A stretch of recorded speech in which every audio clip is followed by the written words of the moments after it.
Hello everybody, welcome back to as well. We have got you another video. In this video I'll show you how you can actually go ahead and create a group in Splitwise.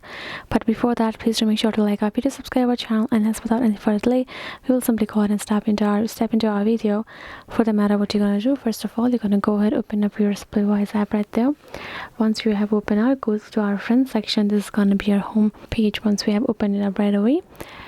And then afterwards, we're gonna go ahead, create a group. You can tap on this groups option given beside the friends right below over there, right? So once you tap in, you can actually find all of the groups that you existing have if you are there, if you got added on, or you can tap on the start a new group if you haven't started yet, or if you have already groups, then you will find this create group option useful. Afterwards, you have groups.